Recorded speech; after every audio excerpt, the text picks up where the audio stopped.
Coming to you from his studio in Tuscaloosa, Alabama.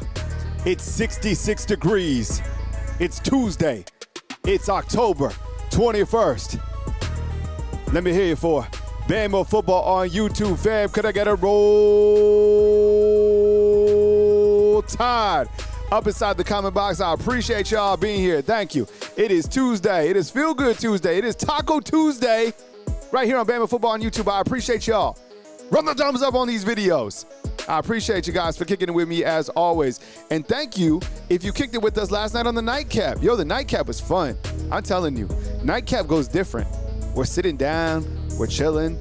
It's kind of the vibe, all right? So definitely get on the nightcaps. So what's up to everybody inside the comment box? I'll give some shout outs in just a minute. As I kind of open Tuesday, a little monologue, if you will, on avoiding rat poison. I think that this particular spot of the season is a spot where you clearly flex on the fact that you have transitioned as a coaching staff to this next level of where you need to go. And what I mean by that is, look, you understand that in the past, you've lost to, teams that you weren't supposed to. You might not have had the guys ready as you're supposed to. But I think right now what we're seeing for Alabama is it's them against the world mentality. These guys are locked in, they're loaded, and honestly, I think the biggest thing is Coach DeBoer. Everything starts up top, right? Everything starts up top, and him coming out of the tunnel and that viral clip, yo, that's absolutely fire.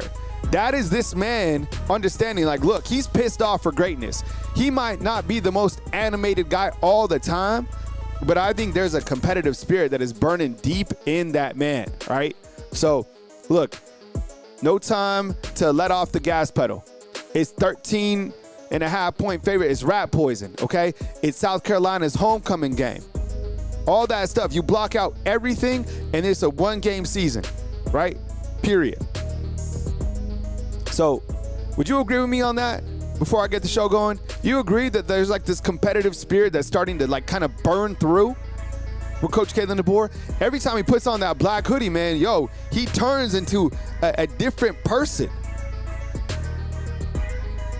So Coach DeBoer absolutely doing his thing. Alabama now 6-1 on the season going into South Carolina. A road game that I think, all these games, it doesn't matter who you're playing. It doesn't matter the time of season. This is the SEC period, okay? So I get it. South Carolina ranked number 122 in total offense. I could rattle off a lot of stats that'll make you think that Alabama just blows past them. And I honestly have high confidence in this team. But again, it's like quarter by quarter, right? Quarter by quarter. So thank y'all for being here. Appreciate it. Let's see who's kicked in inside the comment box. And today, how the show is going to work is, as we usually do on our Tuesday show, we'll pause and we'll react to defensive coordinator Kane Womack. We'll react to Ryan Grubb, the offensive coordinator, and we will react to Coach DeBoer, right? And I have a couple slides lined up for you, all right? But first of all, let's see who's up in the house. And we have Dano checking in. Dano, what's up, man? Paul Kirk, thank you so much. It looks like we got a lot of fan funders too, which I really appreciate. So if you're lit up in green, you're supporting the channel. And if you're commenting inside the comment box, you're supporting the channel. And if you're running the thumbs up, you're supporting the channel. And if you're super chatting, you're really supporting the channel. Anita, what's up? I appreciate you being here. Ryan Paris, man, what's up? Appreciate y'all. Jermaine King, good morning to you. Max Tooney, always checking in. Broderick, what's up, bro? Good to see you. JG. Chris from Montclair, New Jersey. Mindy Miss Careless, what's up? We got Anita Waters coming in. Thank you very much for being here, as always. Let's see. We got Bruce Williams. Bruce Williams checking in. We got Crystal Jones coming to us from South Carolina, right? Crystal. I said what's up to Bruce already. What's up, Anna? Anna is saying, hola. Hola, and ¿cómo estás? Anna, good morning. See who else is here. We got Marcus from St. Pete's. We got Patriot Life coming to us from Chattanooga. So we're all over, all right? Where's our West Coast fam? Are they up yet? Big Chevy 205, man, what's up?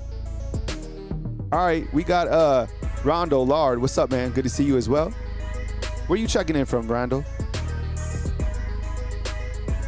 Nightcap was fire. I told you guys. Told you. Come kick it with the nightcap. Cook, what's up, man? Good to see you as well. We got Vape Snake. We got Justin Weaver. Justin's like, I love living in Tennessee right now. Hey, Rex, what's up, man? Good morning to you as well. And Chad Howard, good to see you, man. If I didn't say what's up to you, don't hold it personally. I love you guys. It's cool. It's all good. I just appreciate y'all being here. And if you guys want to become fan funders, that's cool with me. Just hit that join button on your phone. Very easy to do. There's different levels to support the channel. But you guys just being here is plenty. So I appreciate all the continued support as we navigate through this incredible 2025 season. Feels good. There's a really good feel to this season, right? I know it's easy to get kind of complacent. You're like, okay, we're here, but job's not done, right? Week by week. And to be honest, I love this schedule. I like going against tough competition every single week. I love the SEC grind. It would be difficult covering another program that didn't play this challenging of a schedule. By the way, the weather up in Columbia should be absolutely beautiful. The tailgate temperature for a 2:30 kick, 65 degrees, is from North Alabama Storm Chase. And the game time kick will be 68. Absolutely perfect. And then the fourth quarter will be 69 degrees. So that's absolutely beautiful weather. I've already expressed my love for South Carolina. I did that yesterday. Where are my Fripp Island people at? We got any people from Fripp Island or from Hilton Head or from Charleston? Man, Charleston's where it's at. You ain't been to Charleston. Whew. Man, that's nice. That's some good living out there. You ever been out to the Battery? Who's living in those houses, right? Man, yo, those houses are absolutely fire. This is one of my favorite graphics coming in. The Black Hoodie of Death. Wisconsin, you done. Georgia, you done. Vanderbilt, you done. Missouri, you done. Tennessee, you done.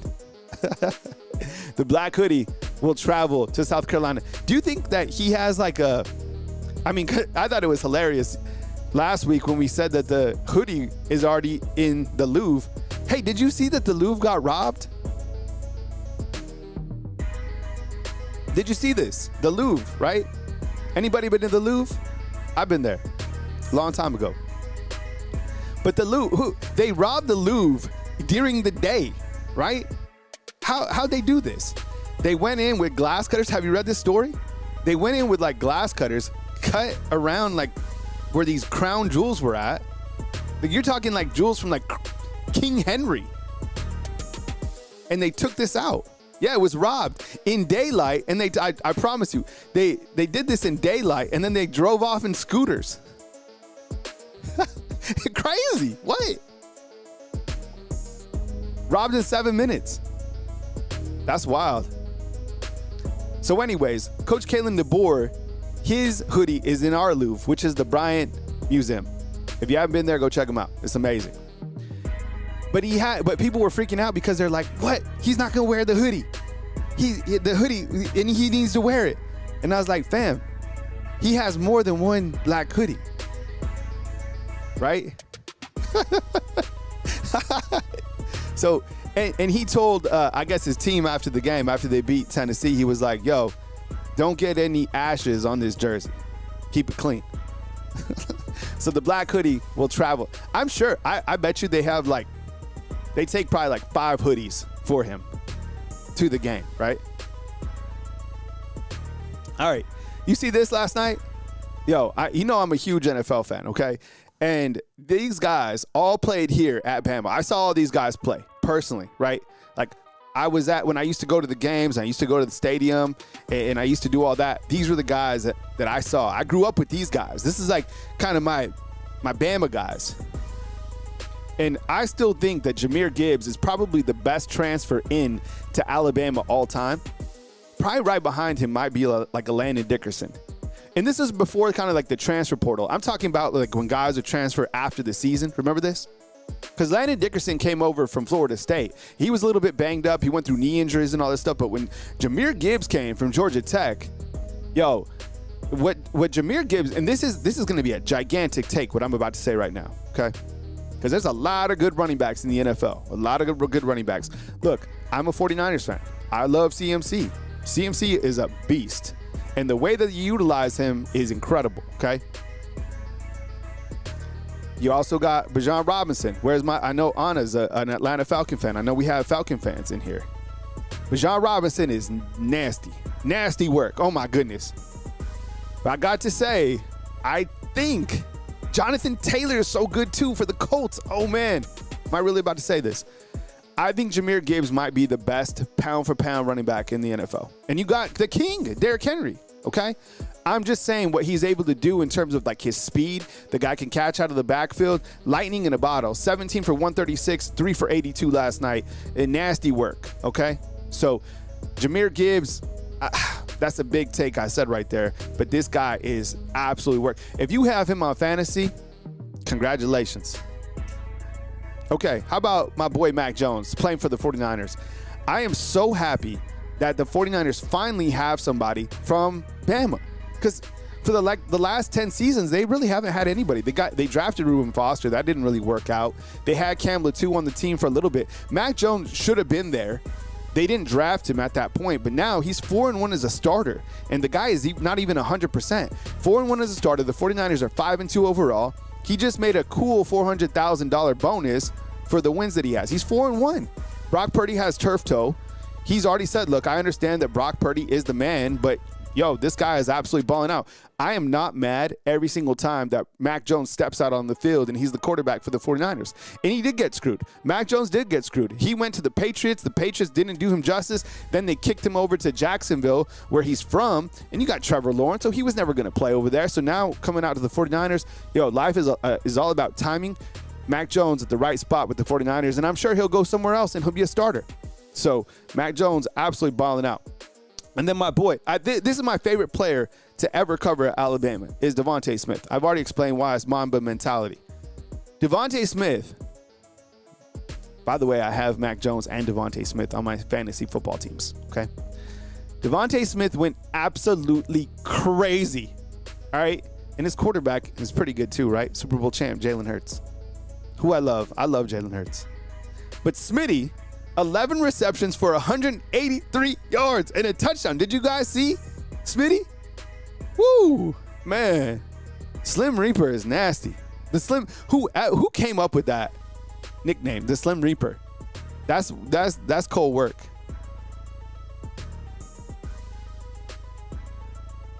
Woo.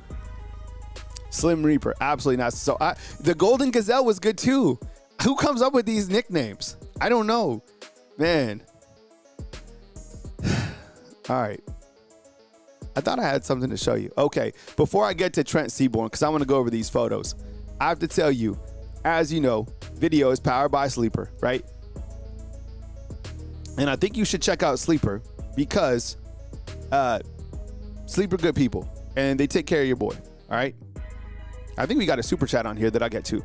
But if you download Sleeper right now, you just get $20 straight up into your account and get a $100 deposit match up to $100, all right? So look, I play Sleeper. I tell you, more or less picks. It's fun. It makes the game fun, right? And I'm going to tell you, I just had a nice little cleanup, all right? $220 cashed because I knew when I saw this, and the way that I went at this is I went fantasy football points. So the original pick was this. I just went 3 straight guys on Sunday through Monday, okay? So 16 points for Jahmyr Gibbs. I was like, are you kidding me? Yes, duh. I was stressing about Bo Nix, okay? This game, if anybody watched the Broncos and the Giants, Bo Nix had like 5 fantasy points in the fourth quarter, and then he went crazy, okay? As the Broncos came back, he ended up with 39 fantasy points, okay? And then down here, your boy Jalen, I was like 19 points. That's a lot of fantasy points, right? But I was like, man, we got to roll with Jalen. I have confidence in him, right? Going against Minnesota, 19 of 23, 326 yards, 3 touchdown passes to come up with 24 points. So nice little score up top for Sleeper. And my boy Josh Johnson up top, he's like, Kyle, I love Sleeper. He won $100 as well, man. First time playing. So download it, have fun with it, and you know, it's fun to do. So check out Sleeper. Yo, you all see Trent Seabour? Yo. So Trent Seabour, this young man, all right, he's been starting in high school at Thompson. Not like no disrespect to anybody who's starting at high school football, because that's hard to do. I love high school football. That's where high school football is my first love. And I covered New Mexico high school football for 12 years of my life, and I loved it. And it was a great time period in my life because it's just like the purity of high school football. There's nothing like Friday Night Lights, right? Like, I remember reading Friday Night Lights and thinking about like how big football must have been in like Midland, Texas at that particular time. And I played football, and just how special Friday nights are. Actually, my team played on Saturday. But still, you know what I'm saying? So like, I have a soft spot in my heart. Not so much the recruiting aspect, but like just high school football in general, right? So Trent Seabour, man, this guy's been starting at Thompson since 8th grade, right? He's a champion. He's won a champion, right? Championship. How many has he won? 1 or 2? And the story of this is really cool. He just put out a really cool video that I think you should check out. It's on social media. It's a lengthy video, and it kind of just highlights the progression of where he's at. Now, he's a class of 2027 quarterback, right? So you have your 2026 quarterback. You have 2 of them, right? Jet Thamala, who is just in town.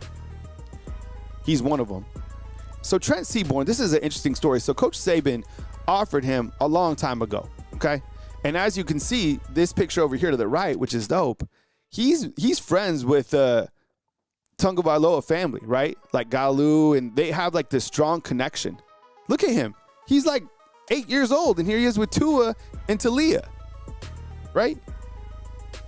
So Coach Saban over here offers him, and then Coach DeBoer kind of re-offers him. Not that they ever took an offer away, but a new coaching staff came in, right? There was a transition. So I remember it was Nick Sheridan and Coach Caitlin DeBoer re-offered him, and yesterday he commits to Alabama.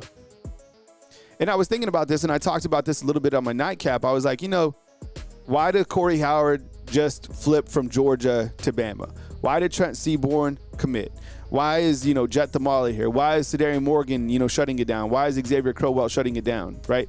It's because they want to be a part of what's happening at Alabama, and they can clearly see that Coach Caitlin DeBoer and what he has cooking, Bama isn't falling off. I know there's a lot of places that would love to see Alabama drop off, and they thought they were going to drop off from a recruiting standpoint. But if you want to just look at recruiting overall, Coach Caitlin DeBoer has had this program absolutely rolling. The recruiting here is crazy.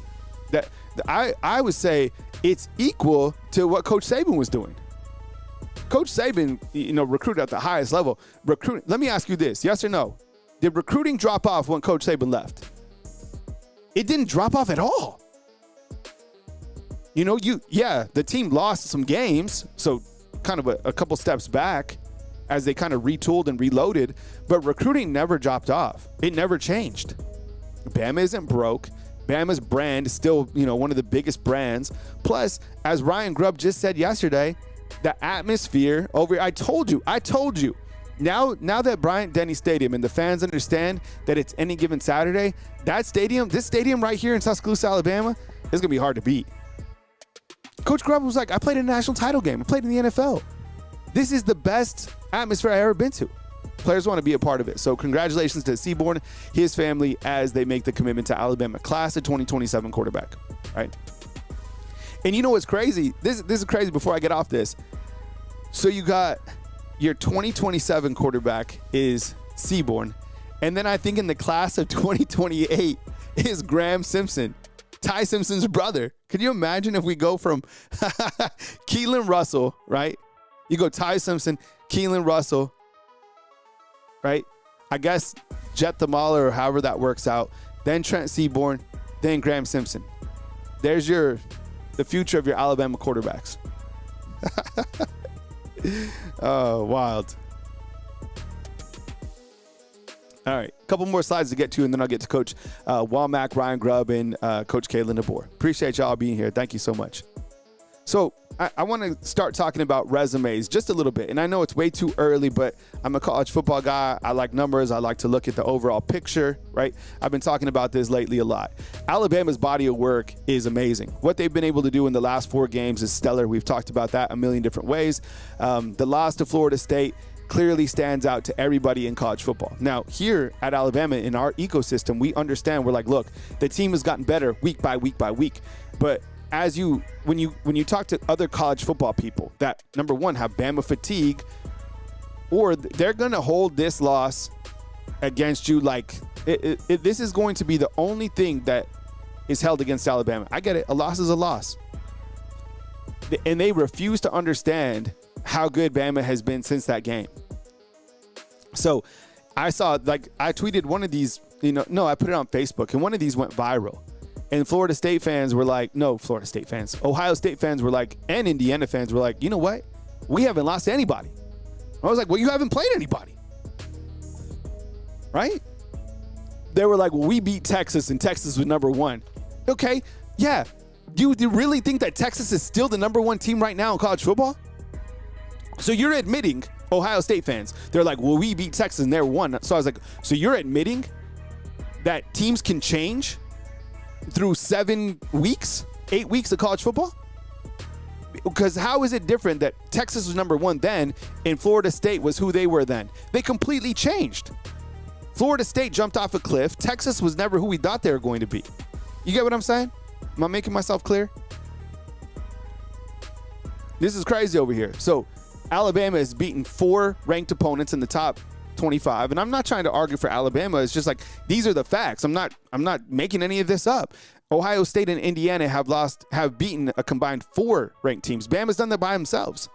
And A&M, I've already called you out. You only beat 1 ranked team in the entire season, and you've played no ranked SEC teams. So I have no idea why A&M's even ranked over Alabama.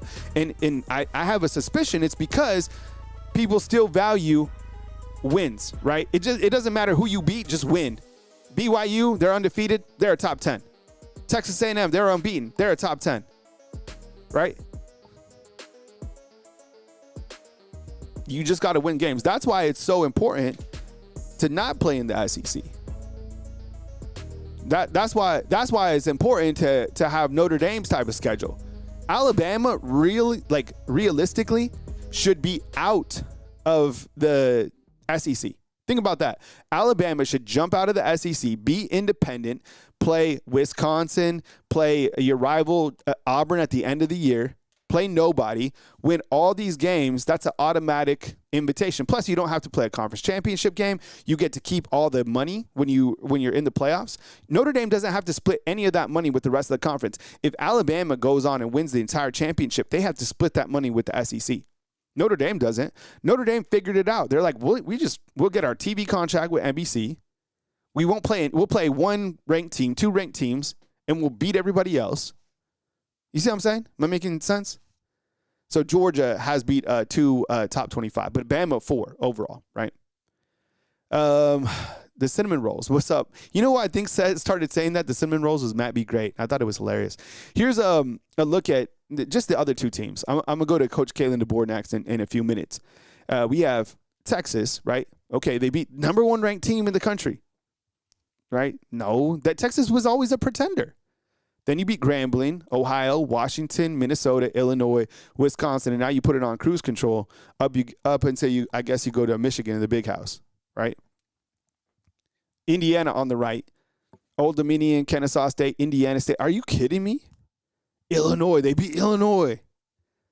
Oregon, they're going to live off that Oregon win for the rest of their life. Kurt Signetti beat Oregon, and he got that win was worth what? $90 million. That's how much that win was. Wild, right? Look who they play the rest of the way. UCLA, Maryland, Penn State, Wisconsin, Purdue. Wouldn't it be crazy if somehow Penn State is able to beat Indiana? I don't think it'll happen, right? But, I mean, the game is at Penn State. And all these teams who have fired their coach, they somehow start playing better. UCLA, right? They're playing much better. Arkansas is playing much better. UAB's playing much better. You imagine if somehow Penn State beats Indiana? The crazy thing will be is if that happens, Indiana will still make – would they make – no, they'll still make the playoffs because that would probably be their only loss. And they'll still make the Big Ten championship game because they have a head-to-head over Oregon. Crazy. All right. Here are the latest odds, all right? So some rat poison. This is from Vegas, right? Ohio State plus 260, Bama 650, Indiana plus 800, Notre Dame plus 1,000, Oregon plus 1,000, A&M 1,100, Miami 1,600. I mean, look, Tennessee way down there, LSU way down there, Vandy way down there. Texas Tech at 2,500? Why? I don't even know if they're going to make the Big 12 championship game. So you can kind of see these 4 teams crazy. 2 of them are from the state of Indiana, right? I don't even know how good these teams are, to be honest. Why is the camera light? We lost our lighting. That's better. What happened?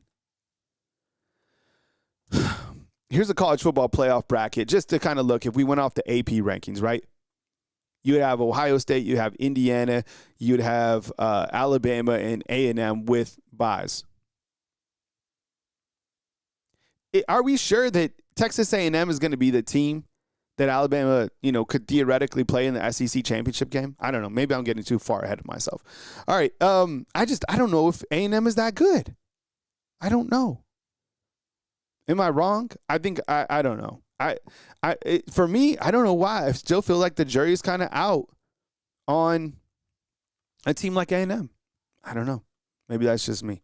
All right, coming up next, we got Coach Kane Womack, defensive coordinator for Alabama, at the podium. We'll go to that interview right now, courtesy of the University of Alabama. Let me get it all set up. Remember, I do all this on the fly, so I appreciate your grace as I navigate all the computer systems. And we go to Coach Kane Womack. This was yesterday on Monday. You talked, I think, in the spring about making sure that handling success is done better this season than last season. You face some tough offenses, and now this is an offense that statistically I think is worse than the SEC in terms of points per game. What is the message going to be in terms of not looking at, okay, you can easily take your foot off the brake when you're facing an offense that isn't perceived to be as good as what you have faced? Yeah. That was obviously a pretty tremendous stretch there. It felt like, every team I would come in and look at the stat line, and somehow they were always the first number one in the SEC in scoring offense and half the numbers and all those things. You're going to have teams, right, that, maybe on paper look a certain way, but when you turn on the tape, this is a very dangerous football team. And I think our players have the maturity enough to be able to see those things. And I think we have the maturity, or we have developed the maturity to learn from our past adversity. And that's something that I think this team has an edge right now, in large part because we have learned from mistakes of the past, and we haven't forgot about those things. And those are things that we need to make sure that we carry throughout the rest of the season. Success, if handled properly and not allowing complacency, which complacency will creep into any area that you allow it. It's like, rodents getting into your house, right? Once they're in, right, it's hard to get them out. Complacency is exactly the same way. You have to find ways to shore up any area for us as a football team to make sure complacency isn't there. And I think Coach DeBoer has done a tremendous job with that with our players. And I think our players have a maturity to make sure that those things don't happen. Has Alabama's defense gotten better or worse week by week? Just type in B for better, W for worse. I think we say better, right? And I get it. You look back to that game against Tennessee. Bishop ran for over 100 yards. He had that long chunk yardage play. We see a couple chunk yardage plays weekly, but we have to remember that you're playing top 5 offenses in the country. It's kind of like in the NFL. It's like it would be shocking if an opposing team didn't get their plays. Like, you're just going against elite athletes, and teams are going to have theirs. But what I continue to see with this Alabama defense is a bend but don't break identity forming, right? And I point out 4 particular plays, right? Stay with me here, okay? The play against Georgia, 4th and 1, defense came up with the play, right? Bend, don't break.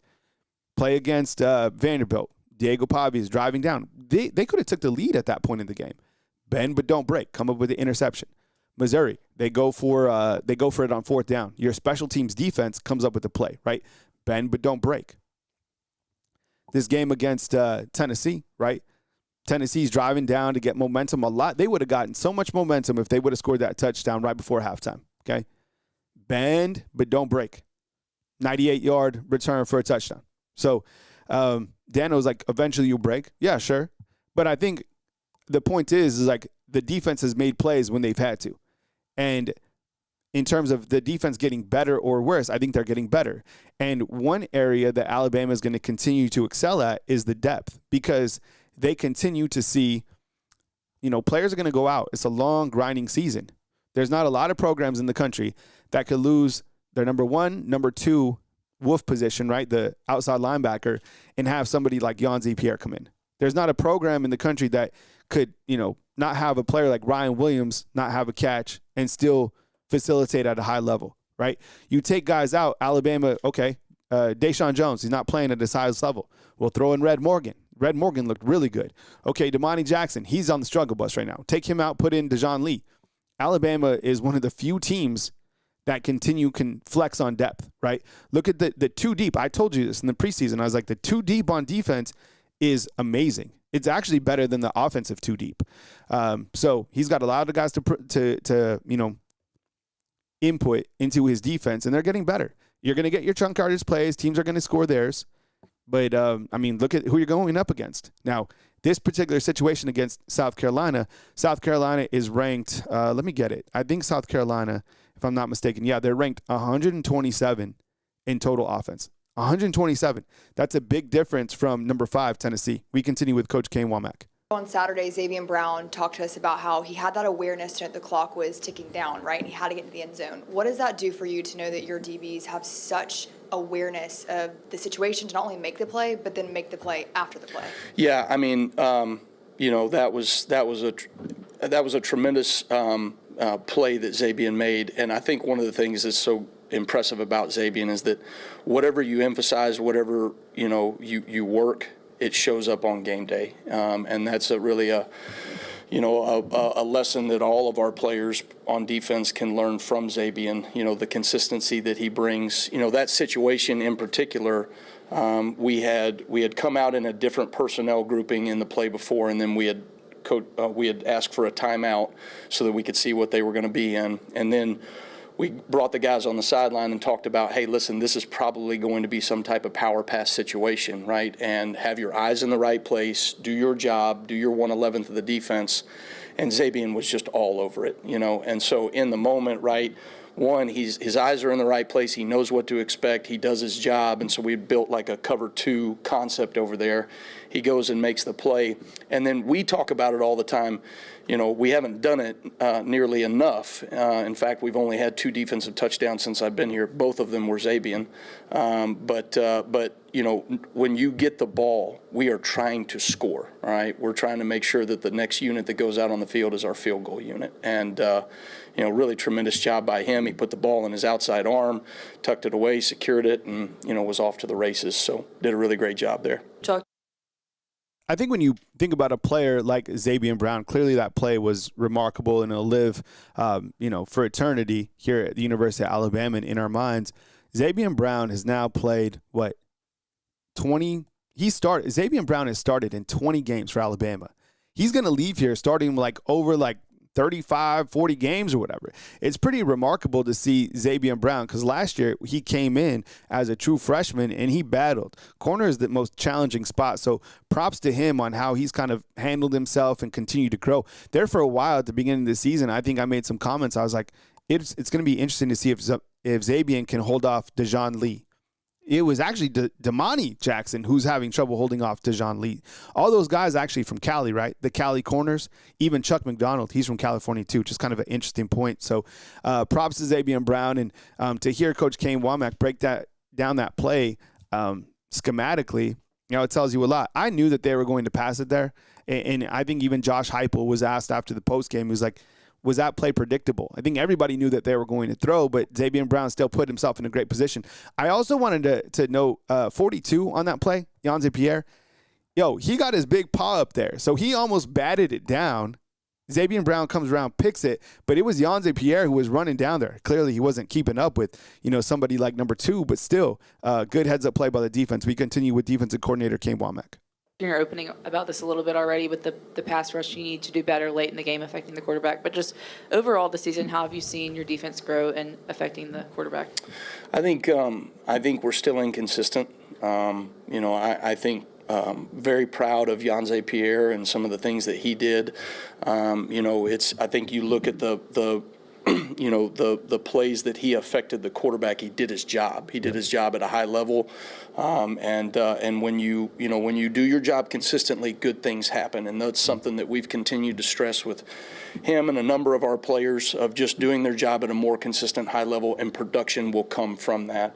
But at the same time, we've got to find a way to affect the quarterback better. When you get in 2-minute situations at the end of games and you're 4-man rushing and you don't really want to play man and you don't want to necessarily pressure, you've got to still be able to affect the quarterback. And we've had a number of situations right now where they have moved the ball right down the field and we haven't touched the quarterback. And that's something that we've got to find a way to get better at, or I've got to do some things differently from a schematic standpoint so that we can certainly stifle some of their 2-minute offense.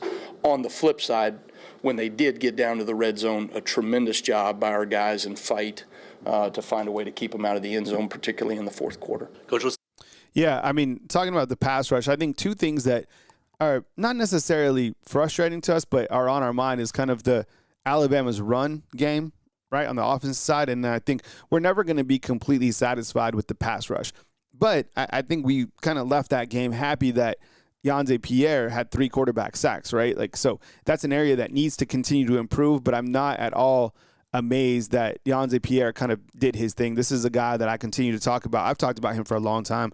I knew that it was just a matter of time until he got opportunities. And I really felt, even with Ja Latham, kind of being here as that senior vet, that Yonze was really the number 2 guy after Quay. But that just shows you how rich Alabama is at that particular position, right?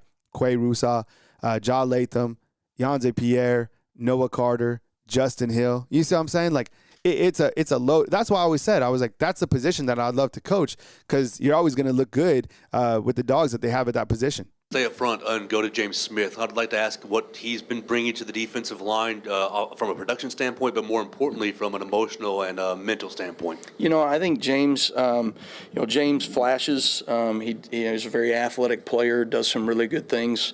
Needs to become more consistent. A number of our guys are the same way. I'm not necessarily just singling him out, but there were some plays that, he particularly left out on the field. A number of our guys left out on the field.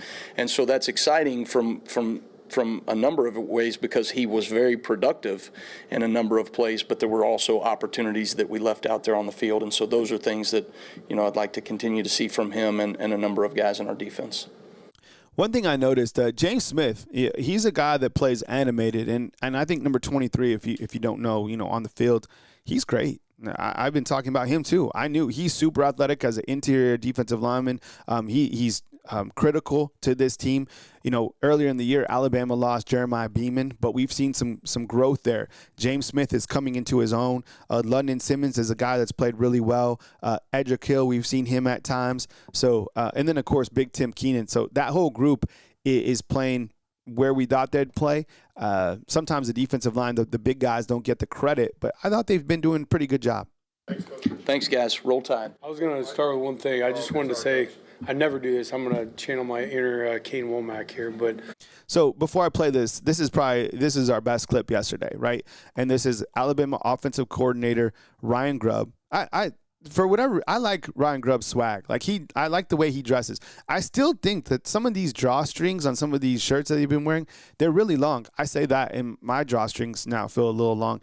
But you know what I'm saying? Like, this is a little bit too, one of the ones Kane Womack was wearing went down to, his belt. So yesterday, Ryan Grubb was talking about the atmosphere. And I think this particular statement is such a great selling point for Alabama. There's always subtle things, subtle comments, subtle things that kind of help the brand and help recruiting. I think what he said right here helps recruiting. And it's the truth, right? The atmosphere was elite, especially when Ryan Grubb is utilizing Caden Proctor. That's kind of like using different jerseys. People like that. Recruits see it. Recruits see, 103,000 at Bryant-Denny Stadium. That plays out. But I love this soundbite yesterday from Ryan Grubb. I just want to thank the fans. I've coached the NFL, top 5 games, national championship, and that was the most electric atmosphere I've ever seen. So, Roll Tide. He doesn't, he's not long-winded by any stretch of the imagination. I mean, he, talks and he's done. But I was asking, I think you all yesterday, or I might have asked the Facebook crew, is Ryan Grubb among the best offensive coordinators that Bama has had. And I get it. It's only been 7 games, but I can see what I see. And I think the way that he's been able to creatively utilize a guy like Jeremy Bernard, develop Ty Simpson. Someone asked inside the comment box, I love this, is like, is Ryan Grubb starting to fall in love with Tuscaloosa? That's a really good question. You know what? Who said that? I like that because Alabama has been trying to get this guy here for a long time. And now that maybe Ryan Grubb has seen, look, this is what we got. Maybe he won't be so quick to bounce out. I kind of think that the better Alabama does, the more that his name is going to elevate. He seems like a head coach to me, fam. Like, he really does. He talks like a head coach. He seems like he's primed in his life to lead a program, okay? So I don't know how long he's going to be here. It would be amazing if you can get 2 years, right? Because the development for the quarterback, I think, is something that has certainly been lacking. And you're seeing, and I don't want to take anything away from Ty, because Ty just has it. But I think that this guy has done an amazing job developing and helping Ty get to where he needs to be, right? He got here in January. He's been able to work with him for a long time, or whenever he got here. And I think that's helping all the quarterbacks, because I felt like for the last couple of years, the quarterbacks weren't getting kind of the quality coaching that they deserved. So I have no idea how long he's going to be here, but I certainly think he's the best offensive coordinator that we've had in the last 5 years for sure. Yeah, I just wanted to ask about Ryan Williams, getting him to have a chance to, I don't think he had a single drop. He made some tough catches. What do you think about his play and how he responded? Not surprised. He's been working really hard, been saying that for a couple weeks, that, it just felt like the process was going to pay off for him, and he's stuck to his guns on the things he'd been trying to work on, and obviously made some really, really tough catches in the game. And not just that, but his releases against man coverage, holding the line on the edge of the sideline. He did a lot of things really well. I want to ask. Yeah, I mean, regarding Ryan Williams, he zero catches against Missouri. That seems like it was kind of by design, maybe used as a decoy. Whoever came up with that, I think that was a good call. The catches that Ryan Williams made against Tennessee were absolutely impressive. Next level catches, NFL type catches. I continue to tell you, never sell on a player like Ryan Williams. That guy's gone through a lot, ups and downs, and I think it's been better for him. He'll get calloused from kind of some of the criticism that he deserved, and he'll continue to learn to block out noise. He's going through different things. This is a guy that has a spotlight on him constantly, whether it's, the teddy bear or the nails or whatever it is. Plain and simple, when the lights come on at Bryant-Denny Stadium or wherever, that guy's one play away from being the most dangerous player in all college football, to be honest. About Daniel Hill, it looks like the last 2 games he's been big for y'all late in the fourth quarter. Do you see his role expanding at all with the way he's playing? I do. We're a production-based business, and Daniel certainly did that at the end of the game. I thought he brought a spark to the run game, some broken tackles, good vision and patience in the screen game. And, Daniel's a talented kid. We kind of been waiting for him to get healthy and show out some of the things that he did this spring for us. So was excited to see him, step up in that spot. Yeah, Daniel Hill is a guy who brings a lot to the table, right? Bigger type back. But before I get to that, Jarvis said regarding Ryan Williams, I don't like the fact that Ryan Williams can't get more separation. That's an interesting point, and I would argue to say, well, the reason is because there's no person that gets held more than Ryan Williams, right? How many pass interference penalties has the defense had against Ryan Williams? They are holding that guy. It is crazy, right? And I think that's because his takeoff is so exceptional. But, man, how many penalties, if you were to go through, like, the season, there's got to be the stat out there. Am I wrong? Does it seem like Ryan Williams is always being held? Always, every single play. I think there's I can count maybe 5 times where they've been literally just holding the dude, right? And I think it's because they're like, dude, do not let this guy get behind you because it's 6, all right? But good point out. Back to Daniel Hill. It was nice to see. I'm not going to lie, okay? I've been a big fan of Daniel Hill just because he's a big running back. I love big, imposing running backs that can move the chains. He's fast. He's faster than I thought. And he adds another weapon to this Alabama offense. The Alabama, but the biggest question is can this team really run the ball? I don't know. Did you know that they are ranked? Let me see. I have the stat right here. This is crazy. So the positive was Daniel Hill, right? Yay, Daniel Hill doing his thing. But the negative, Alabama is ranked 103 in rush, right? So Alabama's rushing game is like, it doesn't really get going. 103 seems unacceptable, right? James Richard, what's up, man? I see you inside the comment box, bro. So Daniel Hill, welcome to the edition, but I'm not happy that they're ranked 103 in the nation. Someone's saying that's Jarvis saying free AK Deer. All right, we continue with Coach Grubb. Changes along the offensive line to start. Just what you see out of Jaden and Carroll to start the game. Yeah, J-Rob has been getting healthier every week, and I thought he played really good in the first quarter and part of the second quarter, and was just great to see him out there. And then Michael, he's been battling with Wilkin. I thought Wilkin really stepped up, and I thought Wilk played really well. I thought there were some things that he hadn't done yet this year that showed out really well, and still grooming Michael as a young player, and I thought he did some good things as well. I want to ask you about defending. Before we get to Coach Kalen DeBoer, yeah, Alabama played a variety of offensive linemen. I think they played in total like 7 or 8 offensive linemen. We're still seeing some rotation at right tackle. To be honest, I saw some good plays from Wilkin Formby. I mean, Tennessee came into that game having led, I think they're number 2 in the nation in sacks, right? So I saw Wilkin Formby with my own eyes kind of, holding down an edge rusher. I saw Michael Carroll a couple times. So is it perfect? No, but I do think the offensive line is getting a little bit better, but I still have no idea why Alabama just can't run the ball. And some of those first and second down plays to Kevin Riley were a little bit frustrating to me. And Dano points out, just wait till next year when you get Xavier Crowell here. That's going to be wild. Xavier Crowell, that guy is man. I'm glad that he's not here this year, and I'm glad that Sedarian Morgan, that they're not here this year, because I think those guys would be taking spots away from other guys. Here's Coach Kalen DeBoer ahead of South Carolina. Lenore Sellers at South Carolina. Obviously, he's not only athletic, but he's big, he's strong, he can break tackles. It's a little bit different dynamic when the quarterback can run through a solo tackle, right? Yeah. Watched a cut up this morning with the defensive staff, and that's just one play after the other, and there was more. We didn't even need to see it all because the point was very clear, and we got to make sure our guys continue to rally. We've faced, running backs and guys that are tough to bring down, but this guy touches the ball every single play, and so you can get to him. That's one thing, but you also now got to get him down, and it's not going to be just one. It's got to take multiple guys, rallying, coming from different directions. He's got the speed, he's got the size, and he's just he's super strong, and he's a relentless player. He fights for every yard he can get.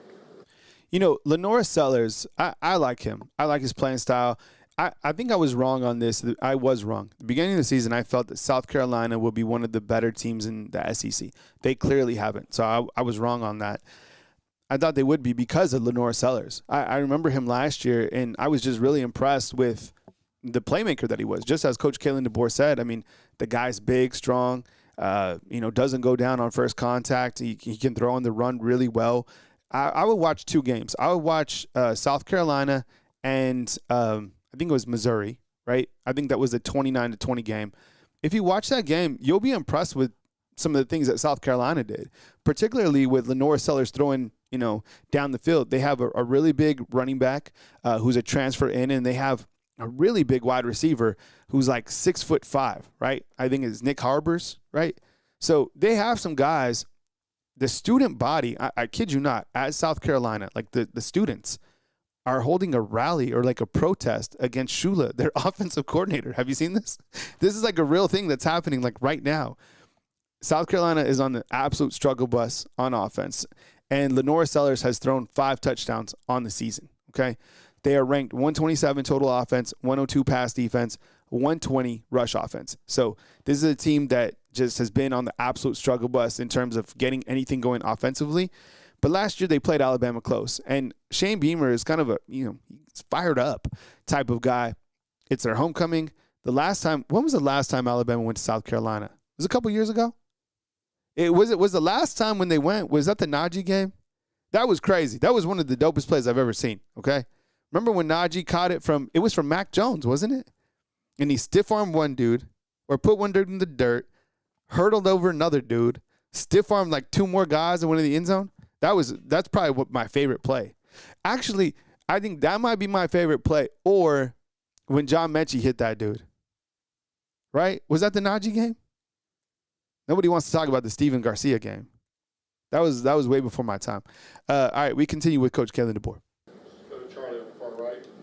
You mentioned in your opening just sustaining an edge. The fact that you guys have played 4 ranked teams in a row and now you play a team that's kind of struggling, for lack of a better word.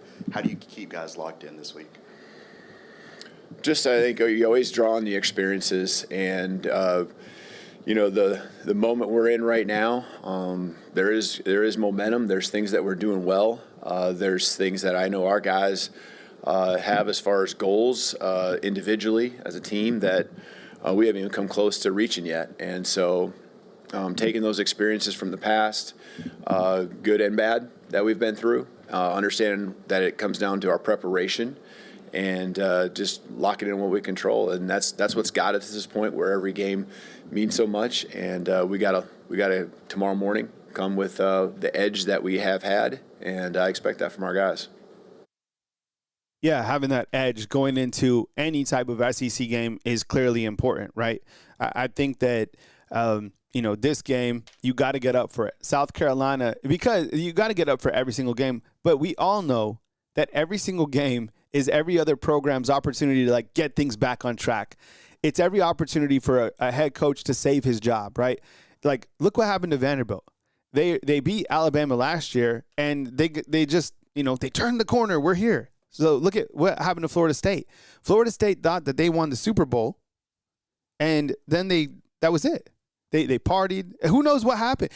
That is one of the craziest crash outs that happened. They beat Alabama, thought they'd arrived, pumped their chest. So my point is, this is like Shane Beamer. If I'm looking at this game, I'm like, look, we can turn around our season or kind of salvage it by beating this team, the hottest team in college football right now, Alabama. That's why you always have to have your head on a swivel, because you're going to get your best game from every single team just because you are Alabama. Alabama is scheduled and circled on every single calendar, 100%. Let's go to Katie on the left. Y'all talk a lot about winning the turnover margin. You obviously had kind of the bigger turnover play with Sabian's pick 6 on Saturday, but kind of what was the teaching point for the fumble on offense and just nobody going and getting the ball? Yeah, we talked about that yesterday. We showed that both in my team room, and it's a team thing too. It was called a safety, right, when we got to Tennessee's quarterback, but I loved how our guys went right to the ball. And then there was another play where it was a throw, and I know I'm trying to remember who caught it, but it was an incomplete pass. But I remember seeing Isaiah Horton sprinting towards the ball, trying to land on it. And, I love that effort, but we definitely were not aware of the situation and need to be better in that moment to not give field position up like we did there on that play. Until the whistle blows, you got to keep playing. You talk about the edge that you guys are playing with, preparing with. How has emotion played into that, both from the players and from you? Yeah, playing home games and the energy and rivalry, you could feel it. You could feel it certainly the morning and the walkthroughs and things like that. We got to make sure that we understand, how that we're going to be walking into an environment that will get on you in a hurry if you don't bring your best. And the preparation, again, just the investment of time and the investment of your energy throughout the week, leading to a confidence and an excitement to go out there and make plays and to be our best. I still challenge the guys, and they believe it, that the world hasn't seen Bama's best yet. And, that's really what we're striving to do. And when you keep it just really as simple as possible on that, have great preparation, and everyone caring about what we're trying to accomplish, you have that edge. And so we got to stack another week of work, one day at a time, and be ready to go on Saturday. Let me ask you a question. In terms of where Alabama has played, let's say we bring out our scale on a scale of 1 to 10, okay? And has Alabama, where are they on that kind of chart in terms of playing their best overall football? Like, where have we seen them play? Is it like, have they played their best football? Are they going to continue to? Is it 10 out of 10? Is it like 7 out of 10? They're almost there. Is it 6 out of 10? Is it 5? I still think that call me crazy, but I still kind of feel like the ceiling for this team in terms of how good they're going to be. I agree with Coach Kalen DeBoer. I think once it continues to connect, and the fact that they're battle tested, and the fact that they lost, and considering what they went through last year, who knows? They could get really, really good. I'd probably say, like, this could be crazy, but I think that on that chart in terms of how close they've played to their ceiling, if 10 is their ceiling, maybe like a 6-5, right? I mean, you think about it. If this team really gets, and I say like running game going, then again, I'm like, well, they did run pretty good against Georgia, Vandy, Missouri. You know, offensive line starts playing, you know, through the roof. I don't know. I kind of feel like I might be a little bit lower. I might be like 6-5, but I see a lot of 7, so I might be right there with you, right? So I don't think anybody's going to say 10. I think 8.5 is the highest that we have. That's from Sean. But you get what I'm saying? I still think, I like 6-7. We're getting like real analytical here. But my point is, I think there's still, and I think we all agree, period, that there's still room for this team to grow, which is great. That's exactly where you want to be. Like, special teams isn't, 10 out of 10. Offensive line still isn't 10 out of 10. There's areas where, like that might be 11 out of 10. But until all that lines up, you still got room to grow. Let's go to the middle of the room, Emily Grace. Coach, you just said it, that the world hasn't seen Bama's best quite yet. To know that that's the mindset as you're sitting halfway through conference play, what does that do for you and this team to know that you still have so much that you can improve on? Yeah, it's why we're going to go to work tomorrow, and our coaches just always trying to find new ways to put our guys in better spots, and it's constantly evolving, right? Constantly changing because it's a different opponent and it's different strengths that we're going to face. And so, different position groups on offense, defense, special teams are all going to be put to the test differently than they were last week, and might be similar to a few weeks ago, with your position group. But, be better and, help bring others with you emotionally. And we can continue to raise our game physically. I think there's a toughness about us in all ways, but it's going to be a physical test this week, both sides of the ball needing to match up against South Carolina. Hey, Coach, what do you think has cost your team in some of these road games versus unranked opponents, and how do you try to avoid that this week? I'm sorry, I was trying to find you first, and so. This is a really good question. I like this question because, Coach Kalen DeBoer, we talk about the 19-3 record against top 25, 6-1 against AP top 10. But even when he was, I'm sorry, Coach, for freezing you like this, but even when Coach Kalen DeBoer was at Washington or even at, other places, he lost to the weirdest teams. It was like, it's been like a thing with him. Is it like a trend? I don't know. It's just, maybe it's a coincidence, but he doesn't lose those top-ranked games. It's like a game like this, or last year was a game against Vanderbilt, or a game against – a perfect example was like Oklahoma. Last year, I never would have thought in like a million years that Alabama would have lost to Oklahoma. It was Bill effing Murray who called in. Remember this guy? He's in the Undefeated sometimes. I think he's watching the show every once in a while. He don't comment much. But he called and said, look, Oklahoma's going to win this game. And we were like, for real? Come on, dude, get out of here. And they did. So I would have never bet in like a million years. So they have to avoid letdowns like that. Here's Coach Kalen DeBoer finalizing that question. The first part? Yeah, so some of these road games against unranked opponents that you guys have lost, what do you think has cost your team in those games? And then how do you try to avoid that with this one this week? I think there's different reasons. I think there's been times where neither side of the ball could really overcome and the momentum swings, and it just built on itself. I think starting games quickly, at least one side of the ball, starting and getting stops or putting a score on the board. But I think a lot of it is just execution in critical moments, converting a third down when it's really loud on the first drive of the game, or, getting the ball in the end zone, or getting a big stop. Those things are the things that you need to have. And then as the game goes on, and it is close, again, I talked about critical moments. I said it all off season, be great in the critical moments. And that's really, there's been some close games. And, in critical moments, critical moment doesn't always mean the fourth quarter. It could be at the end of the second quarter. And getting a stop and finding a way to put it in the end zone yourself as the clock's running out. So be great in those critical moments. And that does different things for different sides of the ball, staying on the field offensively, converting, and, making them line up and play another snap defensively, because I really feel like, when our fight is there as a team, I think, again, the experiences we've been through, it's added to a resiliency, it's added to a belief, it's added to a consistency, and a toughness, again, mental, physical, and emotional, that our team really is counting on each other to get the job done. You talked, I think, of this. The thing about it is, I think hearing Coach Caitlin DeBoer right there talk about, losing some of those games, it's going to take a while, but I think we're starting to move the right trajectory. Help me if I'm right on this point. That kind of instilling that fear back into the nation, because at the beginning of the season, everybody's calling their shot. We want Bama. We want to, we can, Tommy Castellanos doing his thing, Diego real confident.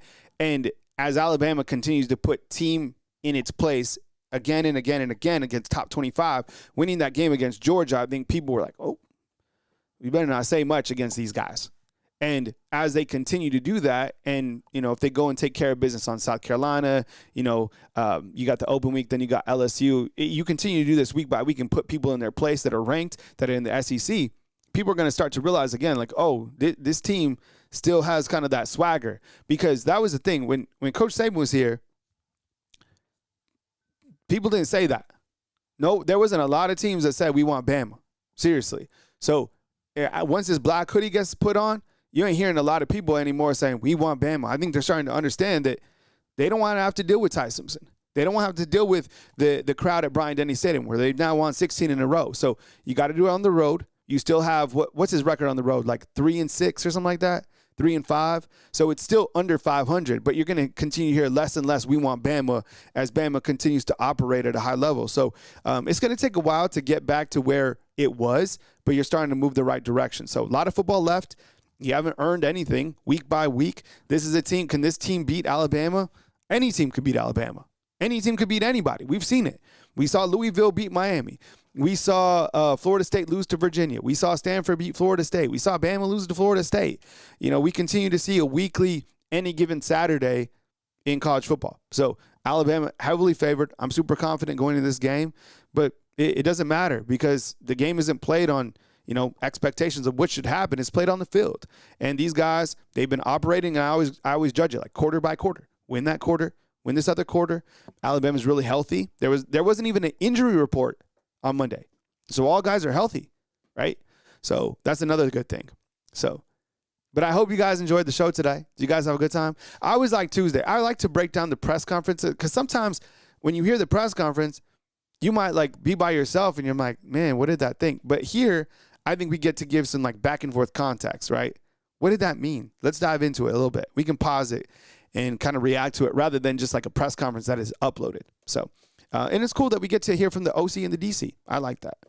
So I hope that you guys had a good time today. And thanks for joining me on the nightcap too yesterday. The nightcap was fun. The nightcap, if I have a nightcap, it'll be like at 9 p.m. And that's basically because like all my stuff is done for the day and my kids are here and they're safe.